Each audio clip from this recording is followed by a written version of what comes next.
I'm ready. Welcome, everyone, to the Heart of the Artist. I am your co-host, Whisper Poet. I got my awesome co-host, Catalyst, over there. Catalyst! Today, we have a treat for you. We have Escape Artist. And she is one of the most fascinating people that I've met on the Instagram poetry scene. For one, she's Okay. always knitting or stitching something, even when she's in an open mic. In fact, I think Escape Artist the other night when we were on an open mic together, I'm pretty sure you were knitting while you were reciting your poem. Yeah, like sometimes, like I always have to be doing something. I always have to be multitasking in order to feel like calm my anxiety and then listen better. I don't know what it is, but like when I'm cleaning and I'm listening to lyrical music, I catch the lyrics way faster and way better than when I'm just like listening to it just to listen. So I like to listen to music when I'm doing something because it helps me listen better. I just catch things better. I don't know why, but like right now I'm drawing and listening to you guys. So if I'm looking down, I'm still paying attention. I just have to do something. And my hands have to be busy in order for me to listen. I don't know. I love that. I do. I love that. I just got such a chuckle out of that the other night. I was like, oh, check her out. She's knitting while she's reading. Like I can't even remember one of my poems to say the poem by itself, not doing anything else, much less actually be doing something else. That's fantastic. You also are known for your really cute and quirky hats. How did that start? Um, I got pregnant and I wanted to learn how to like there was like these I'm in a unicorn phase. So there was like these cute little unicorn rattle set.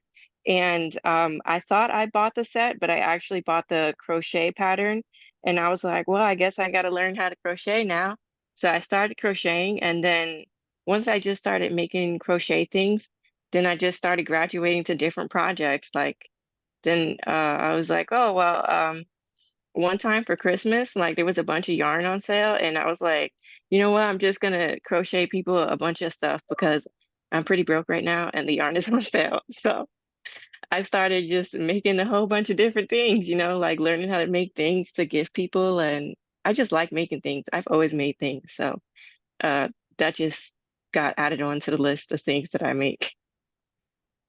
Well, I'm glad you found the yarn on sale because I have a yarn addiction, even though I don't know how to crochet. I somewhat know how to knit, but I just love yarn. Like I will sit in there forever looking at yarn. So I'm glad that you got that on sale because, You it know, ain't one cheap. time I got in trouble, like because I was in class when I was in my ironworking days. And when I was still an apprentice, it was like we used to have class after work. So it's like you do 8 hours of ironworking and then you go do like 4 hours of class right after work. And like who can stay awake? So because I need to keep my hands busy, like I would like knit and then the guys would think it was like an insult, like, oh, don't bring that in my class. And it's like, well, it's either this or I'm going to sleep. Like, I don't know what you want me to do. They're like, oh, stand up then. It's like, no, I'm not going to stand up. What are you, a dictator? You can't just tell me what to do.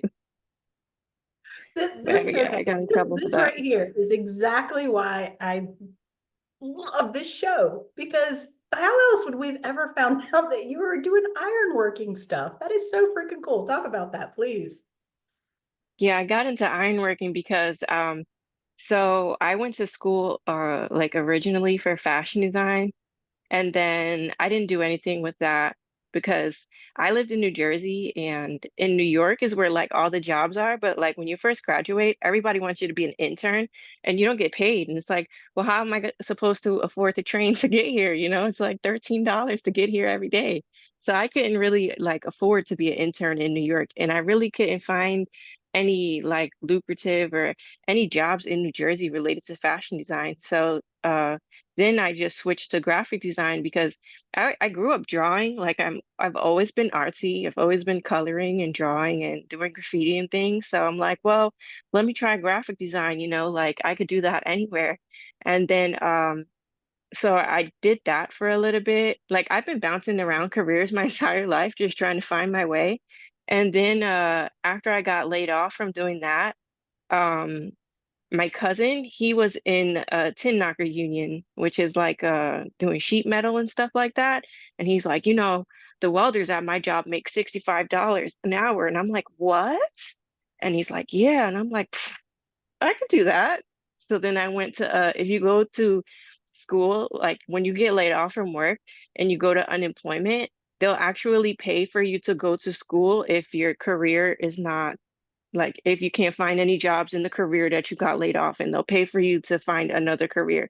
And welding was on the list. So I'm like, I'm gonna do welding then. So then I did welding and then I applied to like a bunch of unions and I got into ironworking and when I got into ironworking, I really didn't know what it was. I just like got in there because all I wanted to do was weld. Like I actually genuinely fell in love with welding because um I don't know, like I like to do things that you have to concentrate on because like there's like a lot of noise in my brain 24/7. So like when I do things that I have to like concentrate on, like welding, you got to like really pay attention and it's just quiet and I love that feeling. So that's what I enjoyed about welding. I thoroughly loved it.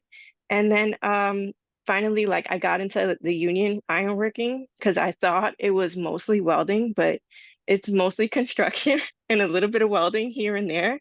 But I still enjoyed it because it kept me busy. Like I can't have desk jobs. I get in trouble a lot at desk jobs because I can't, like, if I'm not busy 24/7, I'm gonna lollygag and I'm gonna get in trouble. Like I'm gonna find things to do. Like I just can't sit still. And ironworking is so cool because like every job is different. You meet new people on every job, which is like it's kind of bittersweet because like you meet these like cartoon characters that you're like never like I can't believe like you exist. And then you start a new job and you have to say goodbye to those people, but you meet a whole new gang.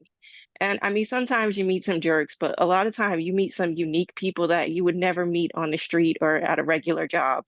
So it's great. And you do new things like every job, every day, you're always learning something new. And that was just like my kind of thing. Like I'm not scared of heights. Like ironworking is a lot of work in the air and I'm not scared of heights at all. So that really didn't bother me. And I really enjoy learning new things and working with my hands. So ironworking was it. Like I really enjoyed it. I love that. And there's a lot of metal fabrication down here in North Carolina. So if you decide to move south, this is the place to be. Nice. I love this. So, like, you could make us a dress out of like metal, like thread or cable or wire or something, and like in a crochet pattern and like weave a poem into it. Like, that's so dope. Yeah. Like actually pattern reading did help me a lot because while I was going to school for welding, I actually got a job as a plastic welder, which is like it's more like carpentry, just with plastic, like building lab furniture, like fire retardant lab furniture or whatever. But it's basically carpentry with plastic. And you kind of just fuse the plastic together with these like they call them like welds, but they're little like strips of I don't know, they look like cord and they go inside this like fuser and it melts down and I mean, it's completely different from metal welding, but it's just still this like super interesting job, and it fuses plastic together. So I was learning how to read blueprints there, and because I already was learning how to read like fashion patterns, I mean, it's the same thing. It's just different material, and the markings are a little different, but the concept is the same. So it's easier to pick up than if you were to just look at it for the first time. So you're one of those amazing people that has that engineering mind. You can probably look at a house plan and understand exactly where everything's going to be and how it's going to look inside and all the things that you do that, don't you? No, but like Oh, bridges and buildings that are going up, I definitely like examine it and like think about how they're going to put that up and all the things that go into it. So like every time I see a crane, it's like is like super interesting to me. Like cranes, you know, I never used to notice any type of crane ever in my life, but every time I drive now and I see a crane, I wonder like what's going on at that job site, and I try to drive by just to check because like it's just so interesting. Like construction is like super interesting to me ever since I've been in ironworking. I love But that. yeah, So you may have an engineering future when your who daughter knows? is old enough. Who knows? So Yeah. how, you got all these interesting things that you've done. Talk to us about how poetry sort of interweaves into all of that. Where did poetry come on the scene, and how has it shaped or interacted with any of those other things? You know, like my mom was a poet and she was published somewhere, but she can't find it. And it's so sad. She can't find any of her poetry now. I've been asking her to find it, but I always grew up remembering her writing a lot. Like she had a typewriter and she would always be writing on, well, typing up stuff. She used to type up my homework all the time. And I guess that carried over into me. Like when I started writing poetry, it was more like just to express myself than actually construct poetry. So a lot of my earlier poetry is just like really dark stuff because that's what I used it for, just to express myself when I was in like a shitty situation. But I would say like in 2021 or 2020 is like, no, I would say 2021-ish, like after I had my baby, then I was writing to get over postpartum, and then I found the Instagram like world, and I didn't know like this whole poetry scene existed on Instagram. I just stumbled across it like by accident, like one of the people I followed. I used to go to like in-person open mics, but never like I didn't think that, you know, like the poetry world was this vast online like that until like I discovered it randomly. And then I was exposed to so many different styles of poetry and so many different concepts that I was just like, oh, like I never thought of writing this way or saying anything this way. Like it's like you just have new eyes or something like that. Like you just start seeing a whole bunch of things that you just never seen before. And it's like, oh, I could do that. And I just started actually writing with purpose instead of just writing to express myself, which I mean, that's a purpose too, but like, writing for the art of it instead of just writing to get over my shitty feelings, I guess. Well, both are definitely valid, that's for sure. I know that I see you on 707, and it's so cute. I was telling them pre-show that your daughter's so cute. She knows AJ's name and she'll say, "Hey, Yeah. AJ." And Oh my we God. get, Ever since it's been his birthday, I've been hearing AJ's birthday every day since his freaking birthday. Like toddlers pick up something and they never let it go. Like, let it go. It's not his birthday anymore. So I'm waiting for somebody new birthday to come up so I could tell her it's their birthday. So she could wish somebody else a happy birthday. I love how you have kind of created, it's like a morning family thing, to be in that room and share poetry. And you're a beautiful writer. Oh, Um, thank you. You also talk about a good bit of social justice issues, the things that I've heard of your writing. Um, so would you like to share a poem or two or three or more? Sure, sure. Um, so, um,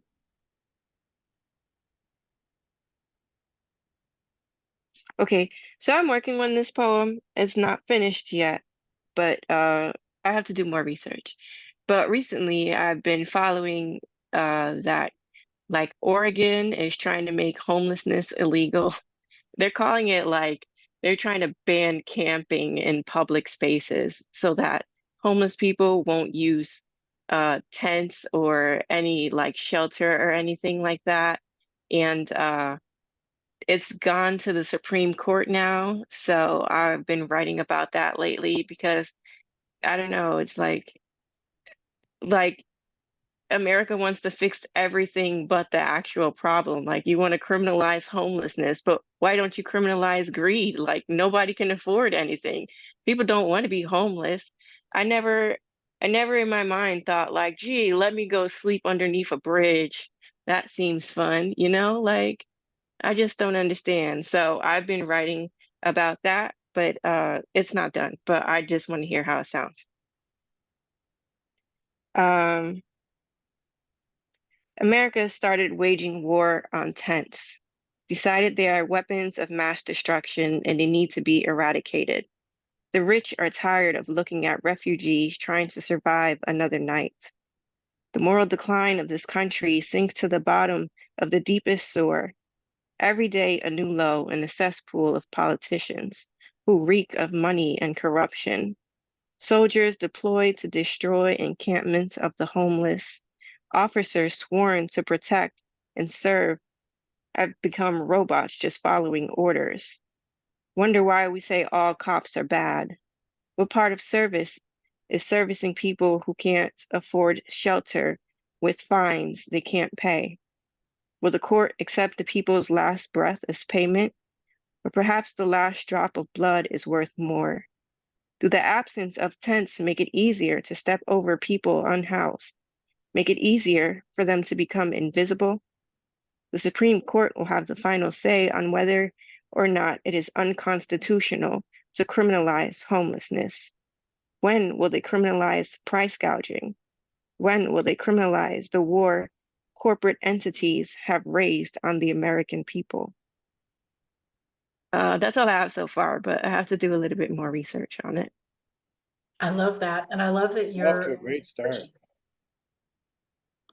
That's sad because Portland used to be one of the they were really nice to the homeless and the camping there, and so the fact that they're trying to take that away and take that place is just Yeah, it's like it's so stupid because now if the Supreme Court sides with the cities and every city in the country makes it illegal, like what, you're gonna stick everybody in jail? Like, is that the housing that you're gonna provide? Like, you have to provide some type of housing, you know? Like, you can't just lock people up for not having anywhere to go.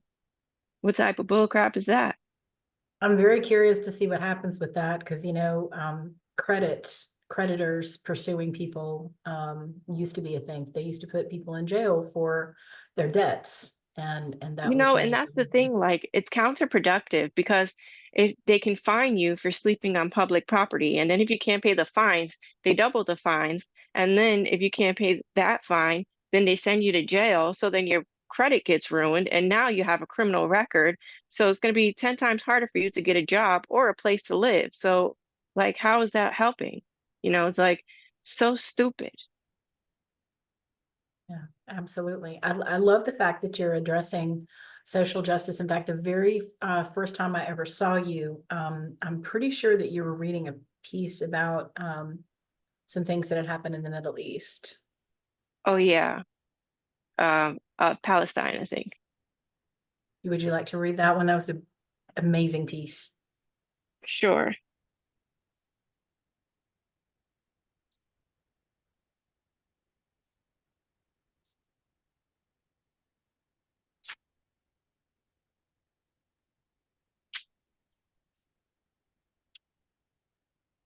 This one is called Mothers of War.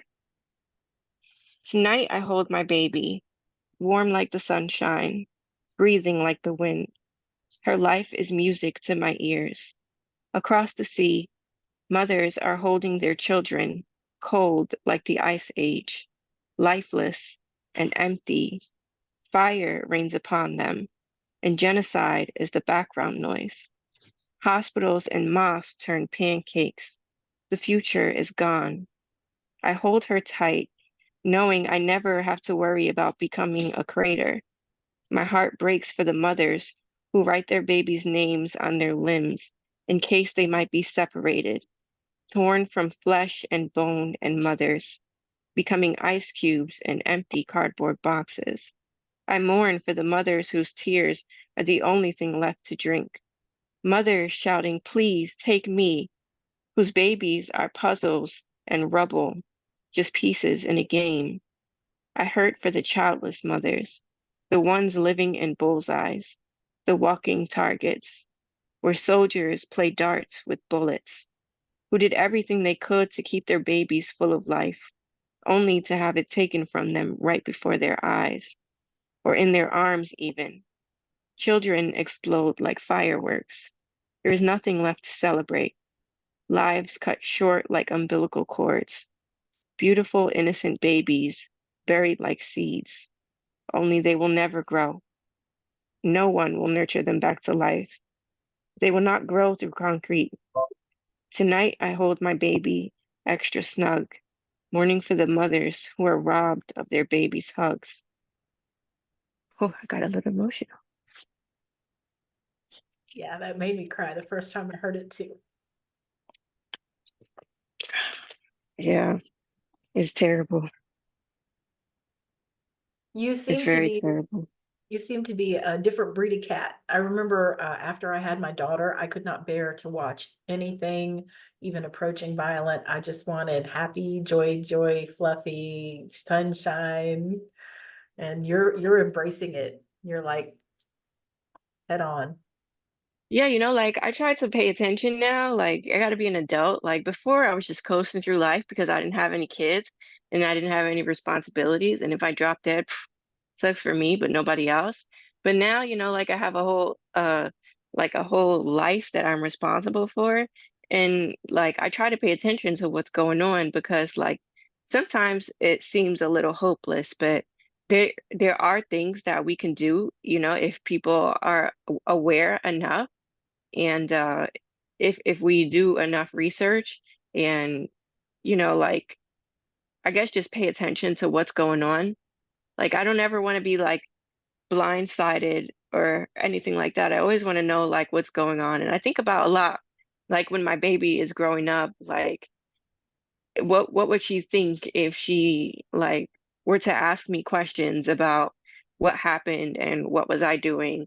Because like I look at my mom and my grandmother and like they grew up in a different time, so like they still watch the news and they still believe the news. And I try to tell them like this is garbage, like you shouldn't be watching this.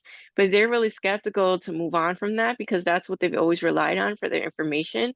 So, like for me, growing up was a bit different because the internet was starting to come out, and as I got older, it grew like into this huge thing. So, like I look at the news and then I hear different things on the internet and then like you just realize like wait a minute like this is this is not uh as it seems like and then I don't know when you start doing like more and more research about really what's going on in like the government like yeah you could fall into rabbit holes of like conspiracy theories and things like that but also there's a lot of truth out there and if you look at what's going on you can find patterns of things that are happening and make your own decisions and just go from there. Have you written any poems about your daughter? Yeah, I've written a couple of poems about her. Like actually I'm not a really good love poem writer, a love poet, but most of my love poems are about my baby. It's kind of a cheat code. Let me.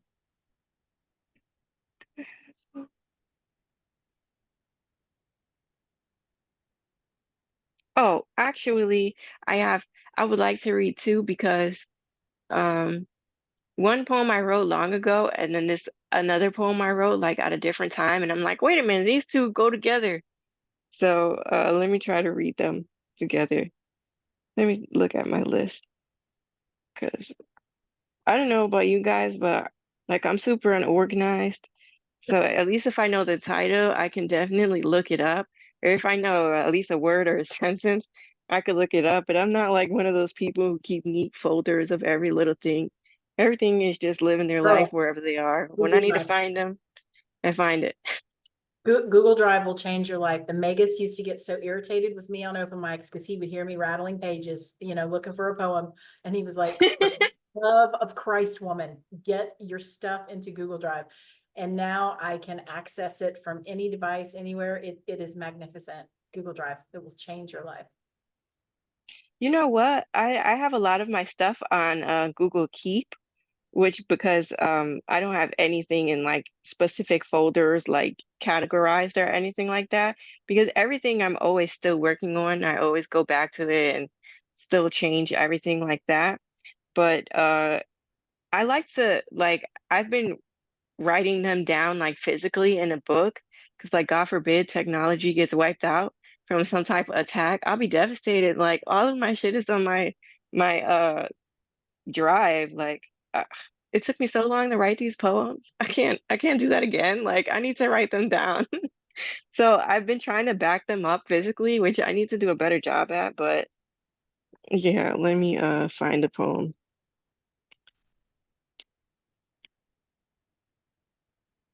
So are you in New York?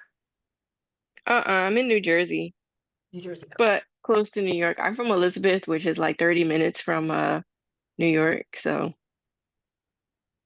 yeah, okay. So this is the first poem I wrote called My Masterpiece. Um, it was a prompt from Sin's Misfits. She has a workshop on Sundays at 4:30, and it was like write a happy poem or something that makes you happy, since we're always writing like depressing stuff. But this was like the poem, like my happy poem. To create equates to happiness for me. I'm an artist, you see.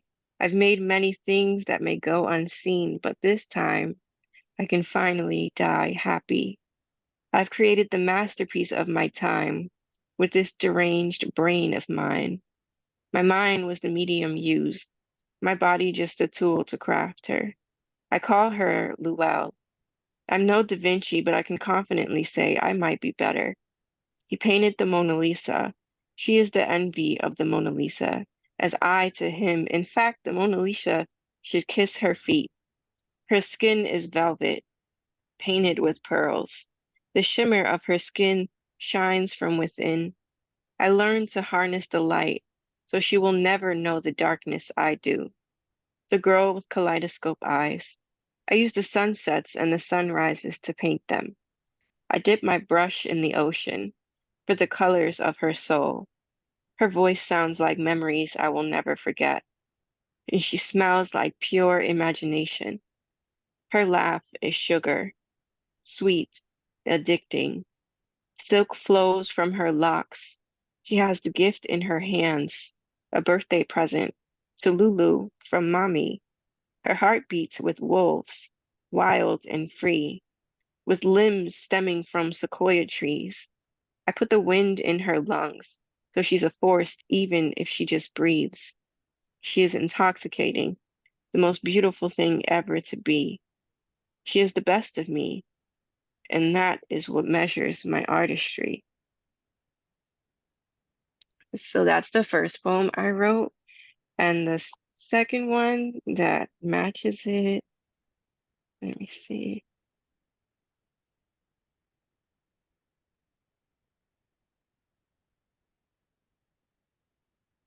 Okay, it's called Artistry. The artist in me struggles with the mother I am. She questions my artistry, thinks I'm forgetting where I came from. Who I am now doesn't leave much room for any paintbrushes to stretch its belly across the canvas. I think she wishes to relinquish me from all she's taught me, threatens to keep her Pantones to herself. I say I love her. I really do, but it's not the same as it once was. Covered in fabric and colors, these days I'm covered in loathing, in pain without the in paint without the tea. And what a perfect muse for an artist. If only we had the time to discuss it over dinner or a phone call, even a text.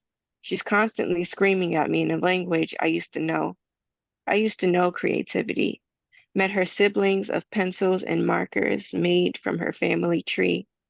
I used to draw like them, paint like them. We never mixed pigment the way I've come to mix emotions. My baby can hold crayons now, and her scribbles jog my memory. I remember when I first met the artist in me. We met similarly. The second I was able to hold a crayon, I never let go. And we grew into pencils and markers and pens and brushes and fabric. My creativity grew from brainwaves to tsunamis. She taught me to have a colorful thumb, which is to say, anything I touched would become art. And this is where we come to a rift. She doesn't understand. I touched my body and created a baby, the most colorful thing I've ever made. And if that's not art, then what is?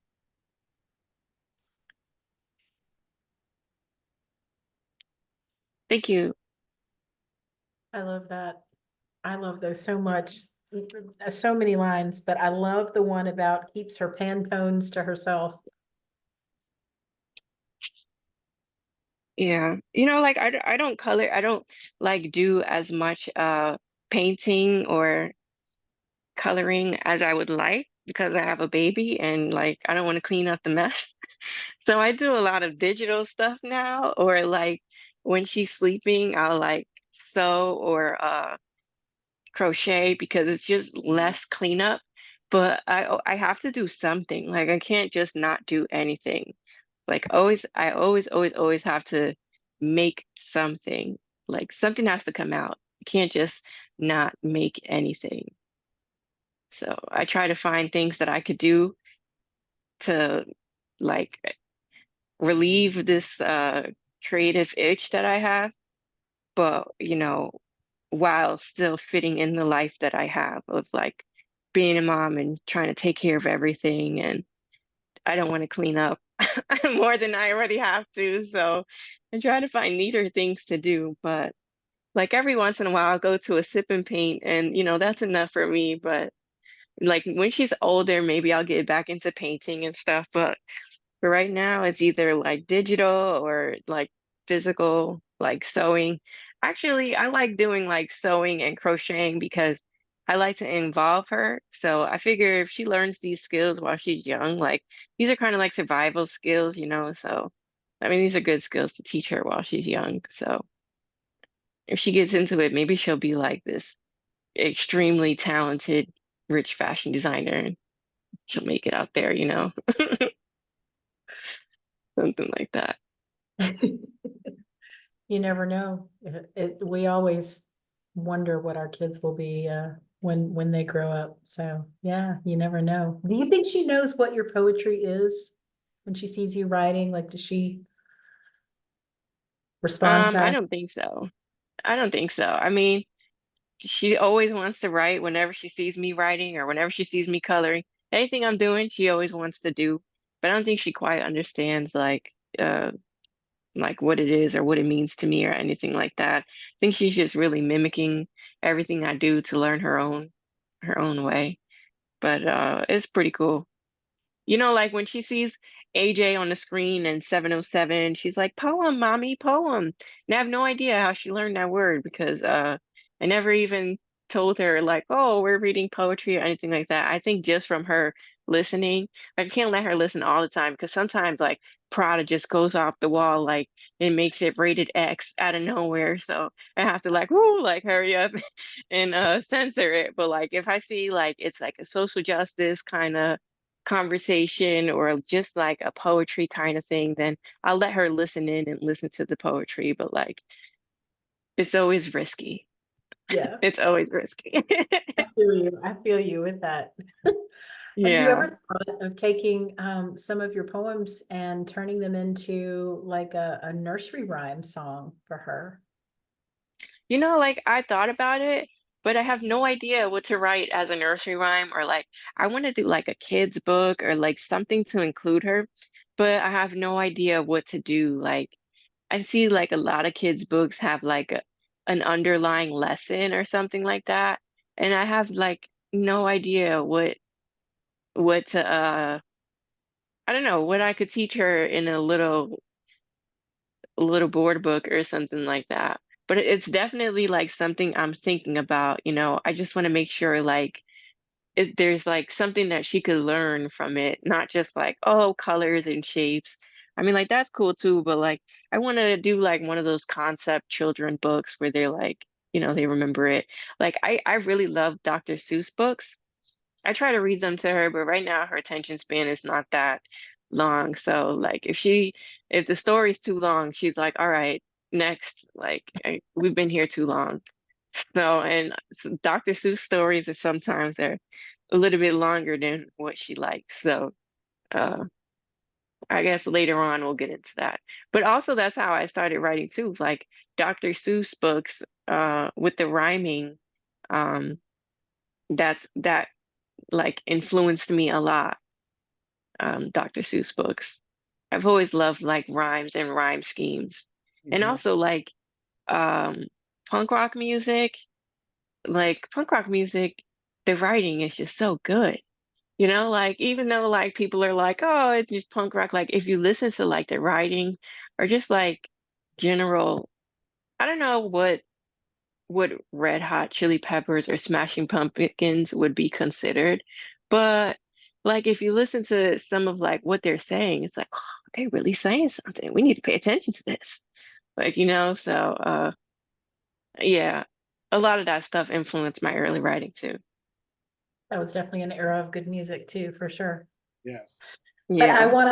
I wanna point something out to you, because when you were talking about a second ago, like, I wanna write a children's book, but I want it to have like, some meaning and, like an important theme, and you already said it. Um, when we first started talking and you were talking about doing the welding and everything, and you said, I could do that. That is the most powerful phrase in the world, to say, I could do that. That point of view, Mhm. that outlook, to have no fear of trying something different, that's that's your book right there. That's true. Like my cousin brought up like it was kind of a sad fact, but also kind of cool. It's like he was like, like you have all the confidence in the world to try things that you never did, and you don't put that confidence in your artwork, like trying to put yourself out there with your art and everything that you do. And I don't know. I think it's easier to do things like that I'm not connected to, like at heart, because if I fail, it's no big deal. Like, I just wanted to try it anyways. I just wanted to see if I could do it. But like with my art, like things that like have pieces of my heart in it, I can't just put it out there so easily because like I don't know, these are things that like I carry with me in my heart. I can't just like like put it out. I don't know. I mean, I should, but really, I just like to make things for me and it like makes me feel good. And I want to put it out there and then like have people shit all over it and then, hurt my feelings because that would suck. But if it's something new, like changing careers or something like that, then, I don't have any type of reserves of trying anything new. So I think I could do it. I heard a phrase that like resonates with me, and like no offense to guys, but it was like, oh, boys could do it. How hard could it be? And then I started like really thinking about it and like it's like, yeah, boys could do it. How hard can it be? So I kind of carry that with me everywhere. And also ironworking gave me a lot of confidence. So like whenever I'm like doubting myself, I'm like, I'm an ironworker. I could do that. Like, like I always gotta like talk myself up into like doing small things, like putting my art out there or something like that. Like even when I went to my open mics, there's like an open mic in Rahway once a month that I've been going to once a month. It is on my goal list this year to go at least once a month. So this month I missed it because there was a birthday party on the same day, but I have been going every month. So I plan on going next month. I'm not missing that one. But also I've been going up. So like my theory is like, all right, so like by the end of the year, I at least have gone up like 12 times. Like speaking in front of people shouldn't be that big of a deal anymore if I do it like that often. It's actually like been working. So like I just gotta like talk myself up and just do it without thinking. And it's at a rolled ice cream place. So the ice cream makes me feel a lot better too. And it makes it much easier, like you sit there eating ice cream, and then when they call you up, you're like, oh, okay. You go up, and at least if you suck, you can still go back and enjoy your ice cream because rolled ice cream is amazing. I love this. I don't know why, but that and you may be too young to remember this, but Eddie Murphy had a comedy um production. It was called Delirious, and they had a thing Oh, about the I ice heard about cream it. man. Yes, I got my ice cream. I got my ice cream. Yeah, ice cream makes everything better, so I'm glad it's at an ice cream shop. Okay, what flavor? What flavors? I used to like cookie dough, but like some places, all cookie dough is not made the same. Some places put too many chips in it and not enough dough, and then like the chips get all stuck in the roof of your mouth and like your teeth. I don't like that. And so sometimes I'll do like vanilla with like sprinkles and a little bit of caramel, but not too many sprinkles because the same concept. I don't want it to get all stuck in my teeth. I just want like a sprinkle of extra sweetness. Or like birthday cake. There's this place by my house that they make all their ice cream fresh, and their birthday cake is actually better than their cookie dough because cookie dough is like my go-to at any place, but their birthday cake is delicious. So I Nice. get birthday cake there. I can get down with some cookie dough ice cream as well. That is some good stuff. Yeah, yeah. I like to go to like different farms and get ice cream at farms because it's so fresh. So I'm like a big ice cream person. I love ice cream. Well, you need to come down here to North Carolina. We have a place about an hour and a half away from me. It's a peach farm, and they make homemade peach ice cream, and it is unreal. It's so good. Oh yeah? Nice. Yeah, I love homemade ice cream. It's delicious. And, like the ice cream truck got the nerve to charge $5 for an ice cream cone, like from ice cream truck. Please. I would Who are rather the kids starve that and can go. afford $5 ice cream cones? Where are these children coming from? I don't know, but my daughter is not getting no $5 ice cream cone. We're going right to the ice cream place. I'd rather pay for that than like it's the same ice cream from years ago. What do you mean it's $5? I just don't know. I don't know where their economics are. Yeah, the prices of everything are going up. Hey, that might be fodder for the next piece you write. Right, right. But Yeah, I do going back to that whole children's book thing and going back to the I could do that, especially if you have that in like a child level, right? Like I could try a new flavor of ice that's a cream that really I good haven't idea. tried before. I could do that. Yeah, I that's a could really good idea. I actually like that a lot. Thanks for that idea. I might steal it. gotta do it. You gotta do it. Right. So you did the ironworking and you're doing the crocheting. I mean, you have all of these different talents and things that you do. Um, where do you want to go with it once she's of an age where she's in school and then you can devote some time to something other than being your primary caregiver all day long? Um, Probably eventually I want to get back into ironworking, but um more so, I think I want to really get into like sewing. I like making bags. Like, I don't know. The reason I got into fashion design was because I like playing with Barbies and I always wanted to make my own Barbie outfits and Barbie accessories and things like that. So I got into fashion design that way. Then when I stopped making clothes, then I got into making bags because I love them so much. Like I love purses and I used to collect them. I was borderline a hoarder and I had to get rid of a lot of them because I realized, I can't even wear them all. But I just love bags like so much. So like I really what I'm working on now is like coming up with like a bag line, and eventually maybe I'll get back into clothes. But like right now, I really like making bags and purses and stuff like that. I That's love what I that. would really like to do. I used to fantasize about a handbag website where you could literally create your own handbag the way you like it. Oh, that'd be cool. whether it's like a Right. hard bottom, with compartments over here and there and has feet or no feet, and whether you want like a crossbody strap for it or not, and like design your own handbag on the website with all of these different drop downs and components and colors and leathers and Nice. yeah, yeah. That sounds so cool. I think oh, let me show you one of the bags that I made so I could show you. Like I like to like incorporate my drawings in my bags. So let me show you. I do like a lot of upcycled stuff. While you're gone, if you want to get one of the hats, I Oh, love okay, cool. I love your signature hat.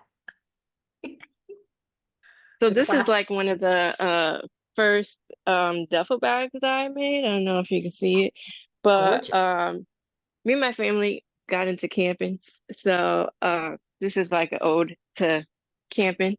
And it was intended to be my little camping bag, my duffel bag for camping. And it's pretty cool because you can hold it this way, or you can hold it this way, or there's like a zipper here, which turns into a book bag. So I like making bags like that. That is So you so can like, freaking cute. Now, is you that want to go on a hike, you can carry it canvas on or your back. leather? So I see denim. It's yeah, it's a whole bunch of cut up denim mostly. I went to the thrift store and I got a whole bunch of jeans and started drawing and cut them up and made pictures. And this is like the kind of stuff that I want to make on my bags, like pictures and stuff like that. So yeah, that's what I like to do with my bags. So did you hand stitch all of that or did you machine stitch it? And how on earth did you get that into a machine if you did? Oh no, I have a sewing machine and I don't know, honestly, I just winged it. Like, you know what happened? Somebody had made like a bag with like a scene on it, but it was like a different scene and I was like, I could do that. And I started like, drawing and I just did it because I seen somebody else do it. Like I always wanted to do it, but when I seen somebody else do it, I was like, I'm gonna try to do something like that because their bag came out so dope. I need to make something like that. Like I know I can make like something dope like that. So yeah, that's where it comes from. I seen somebody else do it and I was like, you know what? I could do that too. So that's what I did. That would be amazing too in leathers, right? Like different colors and textures of leather. Yeah. My boyfriend actually does leather work, but that's his forte. I really like just doing denim right now because I have a shit ton that I got from the thrift store that I need to get rid of. So that's Okay. the main reason I'm making stuff too. Now, have you ever quilted? No, I haven't. I think Caroline has though. I can totally see you doing some like outrageously creative, amazing quilt with all kinds of different colors and patterns and textures and Yeah, quilting looks cool too. Quilting does look cool. But I got like so many hobbies right now. I can't start a new one. I cannot start a new one. I feel so like do you I'm have, I'm hoarding guessing you hobbies must have a now. craft room. I know it. You got to have a craft room. No, I wish I have a craft closet, but not a craft room. But that's the next step. That's the next goal. When I move out of here, I'm gonna have a craft room or a she Because shed, because something that's the like that. thing, right? The craft stuff takes up a lot of space. Yeah, that's what it is. It's like when you learn a new craft, now you gotta like buy all these things for your new craft. Like I start out winging a lot of things, but then when I get into it, I'm like, no, I need to be proper. I need to buy the proper tool to do this. And then I start collecting a whole bunch of stuff. And then next thing you know, like I have nowhere to put anything. And that's one of the problems that I have. Like I don't have enough discipline to, like I wish I had enough discipline to stick to one and like become immaculate at it. But I don't have enough discipline to stick to one craft. Like if I'm drawing, then I get fatigued and I have to do something else. Like I start to hate it and now I gotta go and crochet. And if I'm working on a crochet project too long, I start to hate that too. And now I gotta go sew. and like I just don't have the discipline to stick it through and like fine tune my skills for that. So like Just Star is like an amazing artist. I wish I drew like her, but I just don't have the discipline to sit there and train myself to get that good because my brain always gets like, you've been doing this for too long. You need to do something else. Like I get bored and I have to move on and do something else. So that's why I have different crafts because I need to be entertained without Ooh, being miserable. dude, metal handbags. Oh, yes. Yes. Oh, Ooh, yes. copper, copper and brass. Right. Oh, I'll buy Yes. one. I'll buy one. Right. Yeah. But that's why I do a lot of things. So obviously you are very comfortable just like diving in and going for something. As a kid, were you like all in the woods and in the dirt and in the creek and in the like I can't see you as a you know like a girly girl sitting up in the house. I'm thinking you were wrestling with all the boys. Yeah, like when I was growing up, I had my neighbor, I grew up with my neighbor and he was a boy, so like I really couldn't do like girly things like that much.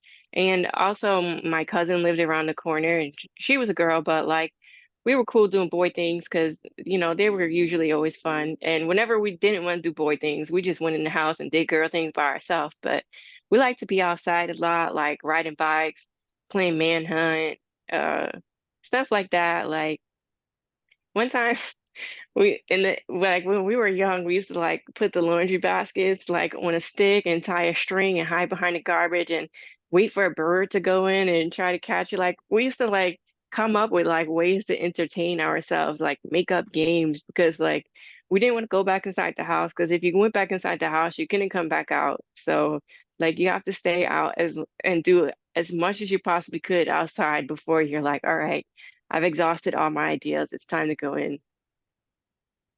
Now, did you grow up in New Jersey? Yeah, I grew up in Elizabeth. And so is that where your mom and your grandma still live? Yeah, they still live in Elizabeth. My grandma still has her house, which I'm very attached to. So I still go over my grandma's house like multiple times a week. And now my baby's over there and she's attached to them. So yeah, it's The great. But four generations of women together. That is amazing. yeah, and like a lot of places, they don't come with backyards anymore. And like backyards are like such gold. Like that's where I spend most of my time, like in the backyard, just playing, doing things. Like I live in an apartment, so I don't have a backyard. So I'm always taking my baby out to play in the park or to my grandma's house so she can go outside to play in the backyard. And she just turned 2 a couple months ago, so she's actually more curious about things outside. So it's actually kind of fun, like teaching her about things because she's so like inquisitive and just like questions everything. And like, she's great. She's great. She really is. She's such a curious child. You're getting into a really fun age too. I remember when my daughter went past three and like three, four, five, six. I mean that such a good age. You know, they're just so Yeah. curious, like you said, about everything, and they still think you hung the moon. Yeah. Yeah. They still think you can fix everything. Yes. It's great. I took her to a farm like 2 weeks ago and she's still talking about it. Because she fed the animals and she's like still talking about it. And I'm like, I wonder if she's gonna remember this like when she gets older, because I don't remember a lot of things in my childhood. And some of that is on purpose, but not all of it. And I wish I remembered some of the things that I want to remember more. Like, I'm pretty sure I did some cool things, but I can't remember. But I hope she remembers like cool stuff that we do. Ever since I seen that movie from Disney, I don't know if it's called Inside Out or something with all the emotions. I or is think it a you're Pixar movie, a Disney? I don't pretty know. sure you're But right. Yeah. anyways, it was like all of the emotions, like they were in a control panel or whatever, and then they had these bubbles called core memories. So I always think about, oh, I'm another core memory. Like I'm always trying to make like core memories, and I'm always thinking about like the emotions that are going on inside her because of that movie. Like, so, yeah. Do you have sort of what's the right word? Just sort of casual things prompt you to write? Or are you more of like you hear something like on the news that gets your dander up and so you decide to write about that? Um, Both. Like sometimes if I'm feeling like real sad or something like that, like a lot of the times I'll write like from darkness. But then I'll be like, you know what? My life's not that bad. I should write about some of the good stuff. And I'll like challenge myself to write about like good things. But then I hear people on the internet and they're writing social justice poems, and I'm like, you know what? I should write about some of this injustice going on in the world. Like I am writing. I should write some stuff down.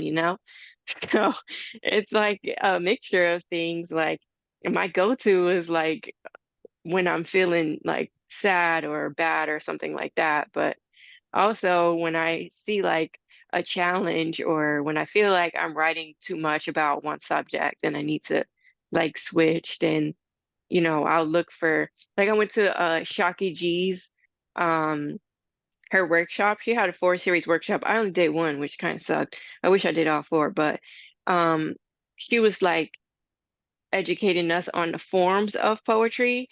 And now like I'm super interested in that. Like I just only thought there was like free form and rhyming poems. Like I really didn't think about like the technical forms of poetry. And since I don't write like that, then it makes me interested to try to challenge myself to include some of that in my writing because like, well, if I call myself a poet, then I should try to write poetry like, you know, yeah. Well, I think that'll be one of the another thing that you say I could do that. I love that can-do attitude. That's fantastic. Yeah, I don't know where that comes from, honestly, because like really, I don't have high self-esteem, honestly. I really have to like really search in there and just be like, you know what? I'm an iron worker. I could do that. Iron working actually really like helped me a lot because even if it has nothing to do with iron working, the fact that I was an iron worker, I think I could do it because everybody in my family is like nurses and stuff like that. And I was the only one in construction, but then I inspired my little cousin and now she's in construction, which is kind of cool. Like I was just like, okay, like I started something but yeah, I kind of like went against the grain and everybody was like, no, you can't do that. Like, that's a man's job. Like, what are you doing? Like, you can't do that. And I think I like competition low key. Like, I don't like to admit it because I really don't like competition, but like low key, like I kind of do. Like one time, we were one time me and my family were doing a weight loss contest. So I went vegan and I joined kickboxing. I lost like, I don't know, like 30, 40 pounds just because they were like, you can't do vegan, like you can't be vegan, like you'll never last because I'm Hispanic and like we eat a lot of pork and like just a lot of meat in general. So they're like, you can't do that, you'll never last. And I don't know why it bothers me when people who don't know me or who don't know much about me underestimate me because it's like, listen, I could underestimate myself, okay? But you can't underestimate me because you don't know what I could do. So that's what really bothers me about when people are like, oh, you can't do that. Because it's like, how do you know what I can do? So it makes me kind of like, no, you know what? I'm going to do it because they don't know who I am. I need to show them who I really am. So a lot of times I got myself into challenges just for that, like doing stupid things. Like one time, I think I rode my bike to my grandma's house and back because my boyfriend was like, "Pff, you're not going to be able to do that." Because I had a beat cruiser and it was my grandma's house is like 10 miles away. And it was like a one-speed bike. And he's like, "Pff, you can't do that." And I was in a weight loss contest with his best friend. And I'm like, oh, because your best friend? Is that why? So I did it, but I was like really hurting that day though. Like, it really wasn't that serious. I really didn't need to do it, but I just couldn't like let it go. Like it Are just you an bothers me. Aquarius? I have to ask, are you an No. Aquarius? No, what's your sign? Mm-mm. And I'm you sitting know there. that I don't like general contests. Like I don't like joining contests and like competitions. But when somebody is like, you can't do that, and it's like, oh, it just kind of like wakes something up in me, like, who do you think you're talking to like that? Like, I don't know. But that's I like competition in that form, but not like general. Like I don't like to join contests and stuff like that. But I don't like to be underestimated either. Like, don't underestimate me. I can underestimate myself, but I don't need you to do that for me. I I don't love need it. that. I love that. I think that will serve you well while you raise your daughter. You got to be kind of a little bit of hardcore there when you raise a child, right? Definitely, definitely. It's not for the weak, to say the least. It's not for the weak, honestly. I did not know what I was getting myself into when I had a kid. So, It changes us. It really does. How has motherhood changed you? oh my God. Like when I became a mom, it's just like everything I did, I thought about because I'm like, oh man, this is bad. And she's going to see me do this bad thing.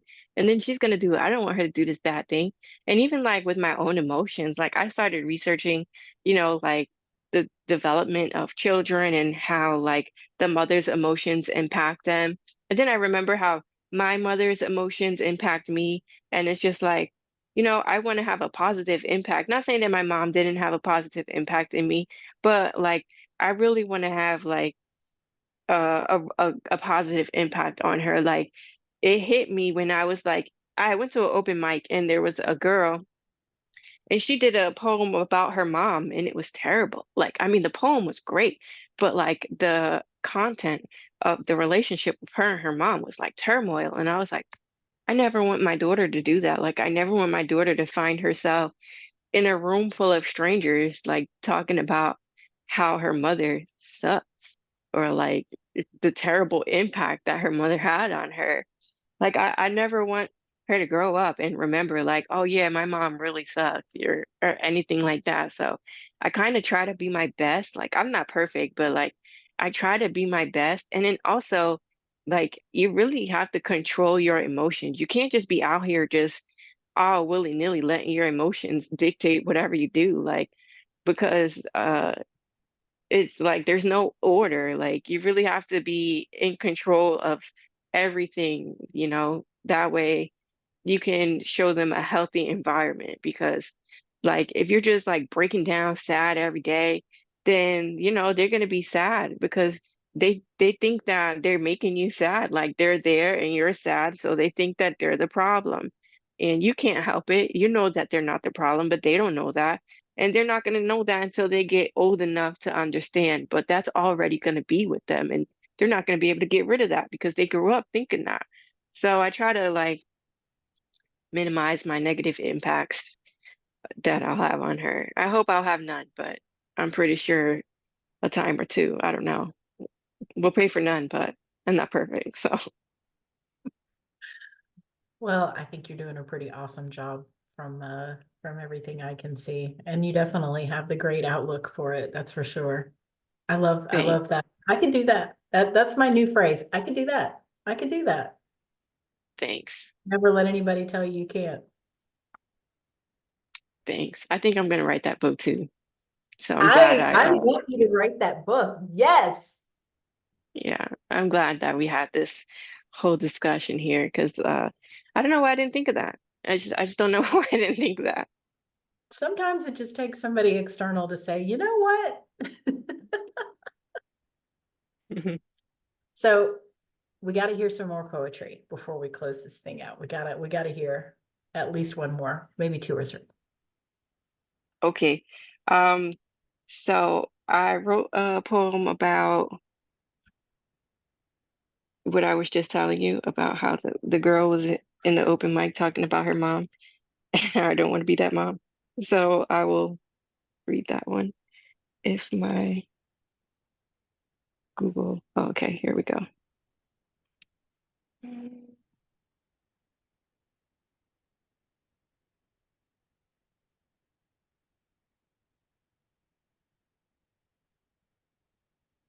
I do have a list, so I'm somewhat organized, but I don't always remember what each of the titles are.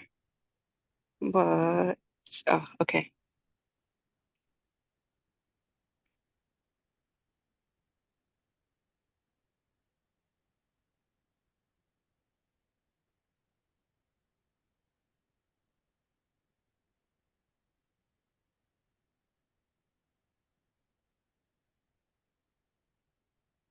I was just thinking about how you love ice cream and your shirt reminds me of birthday cake ice cream. Oh yeah, it does.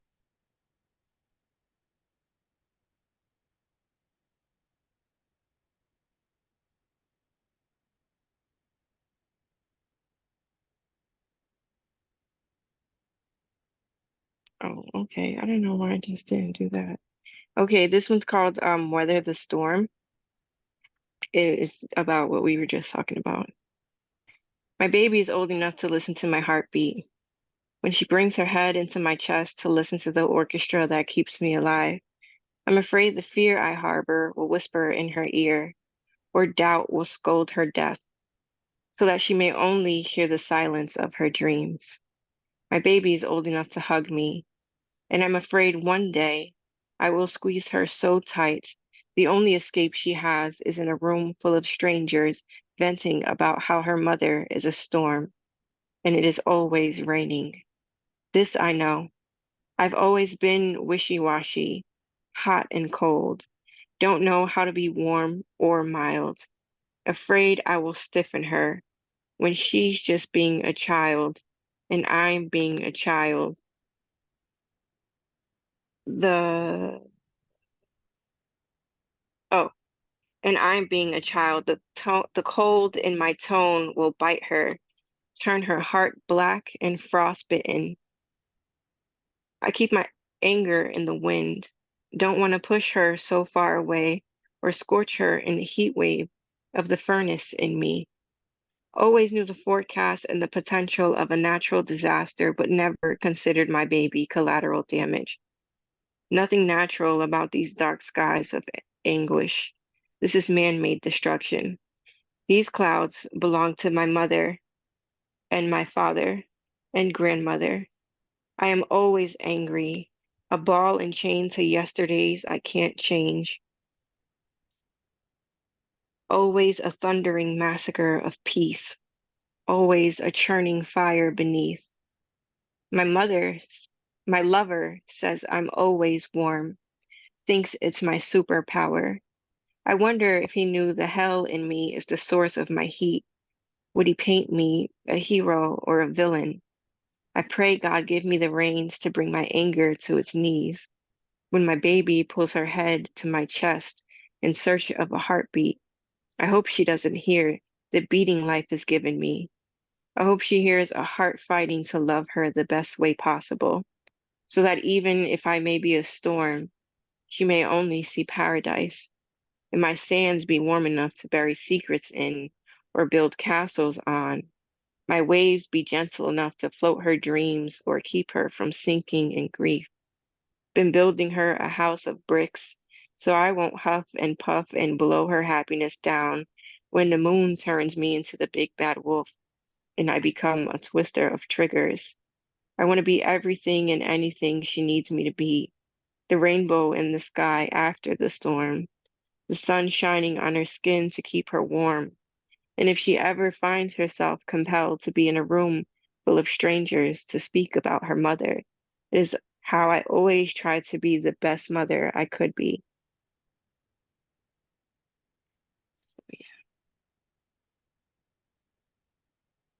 I don't know why it took me so long to find that one, but It was that worth was the called wait. Weather. It was worth the Thank wait. you. Thank you.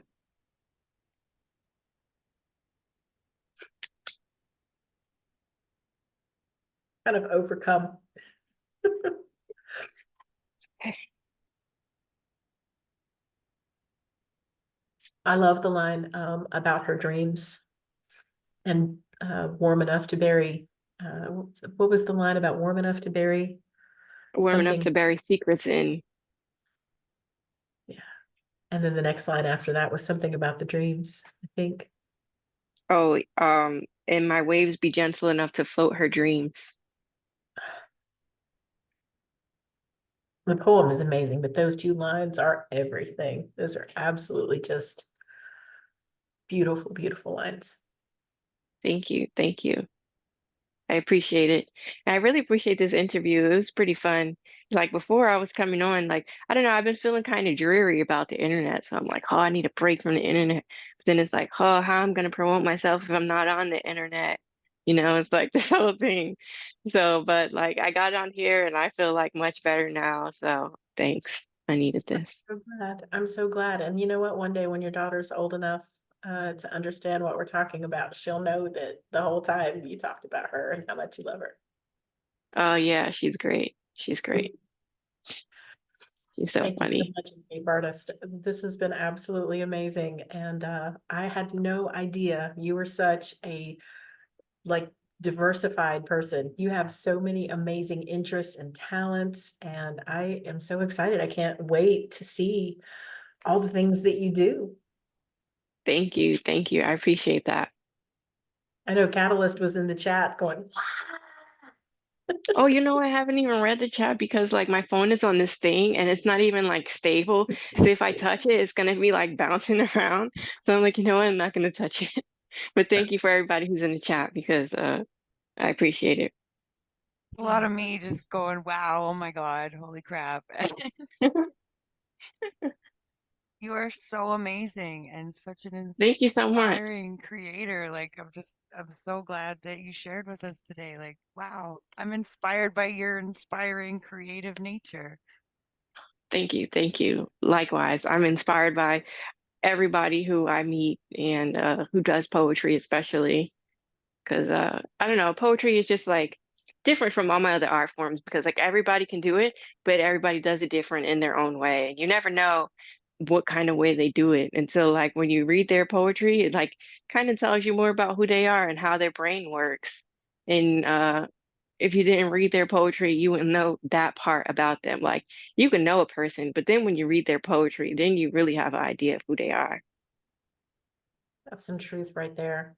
And I think you made a really good point. You know, it's like so many other forms of art, you have to construct it as a certain way in order to get a certain kind of outcome, right? Hmm. Um, and poetry, you can just kind of almost do Yeah. whatever you want and it Yeah, works. you can just do whatever. Like Magus, oh man, I really love like he is just so unique. I first seen him in when I went to the Scarlet Room in Red Bank.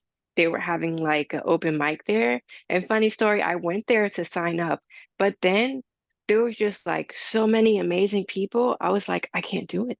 So I didn't go because I was so overwhelmed.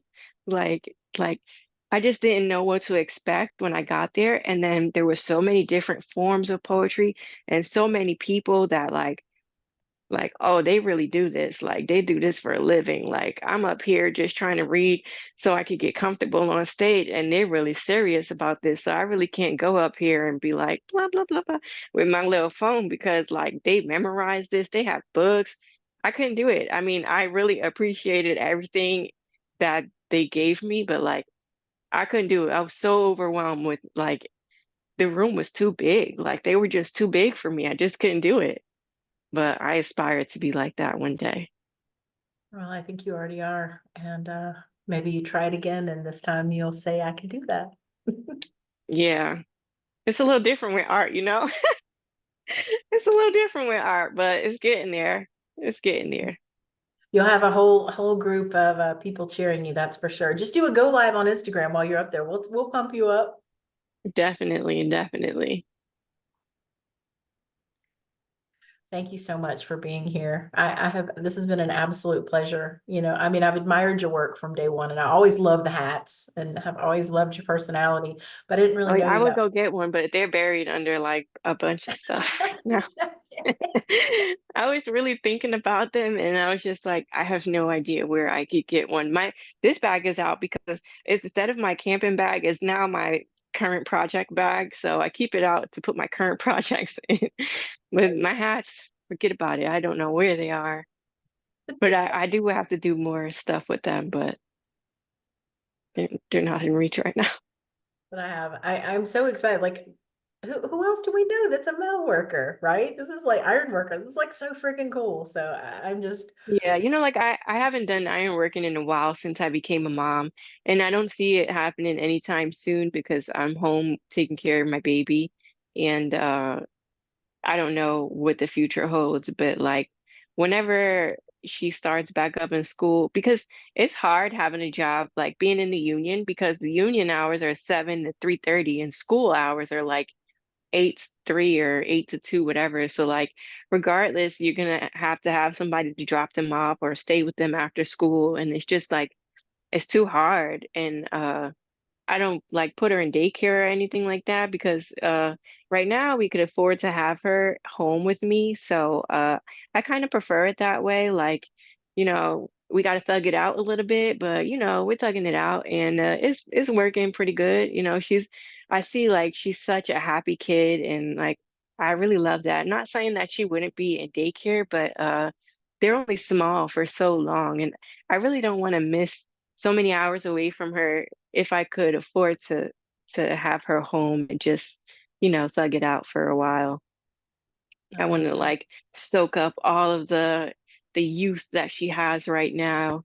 And when she gets grown, then I'll make more time for myself. But like right now, it's just like I want to make her as happy, as comfortable as possible, and just make sure like she has everything that she needs to be a healthy, growing kid. I love that. Yeah. I mean, work is always going to be there. This is America. It's not going nowhere. So, No. yeah, Well, gotta just work. keep on doing your thing, man, because you're the bomb. You're so awesome. I'm like I was a fan before. I'm a fangirl now. And I Oh, want to know thank what you. Escape is doing. So yeah, Thank you. please like keep in I touch with really us. Let us appreciate that. know how your projects are going and what you got going on and all the things. And I hope you will come back for the reunion show. It's going to be the first Tuesday in July. We're going to have Oh, everybody definitely. from these first 6 months in a room together. It's going to be Oh, that's gonna be chaos, so magic. It's cool. going to be awesome. Yeah, that sounds awesome. So please put Definitely that. send me the link or remind me that day. Absolutely. We're going to create a poster for it. We're working on it. Nice, nice. All right. Well, thank you so much for being here. Catalyst, you jump in. Thank you so much for coming through. And you literally had my jaw sewn to the ground at one point. I was just so thank Oh, you thank so you. much for Thank you. sharing. I'm really grateful for this. This was like super fun and definitely a mood lifter, and I needed it. So I'm really happy you Yay. guys did me a favor. That's Thank you. awesome. Thank you so much. Love, light, and poetry always so much. Everybody, thank you Bye for bye. joining us in the Heart of the Artist and amazing interview and conversation with Escape Artist. And I just can't wait to see what she's going to do next. So we have to keep our eyes peeled. Where can everybody find you? I know you're on Instagram if you Um, want to share the Instagram handle and everything else. yeah. My Instagram handle is escape_artist908. And then my fashion page, which I'm trying to put my bags on now, is morph, like change, like MORPH_threads, like a thread. So, uh, Dope. Love it. yeah, Fantastic. yeah. So that's our show for today. Thank you, everybody. As always, love, light, and poetry. And we will see you next time on The Heart of the Have Artist. a good one, everyone. Stay blessed.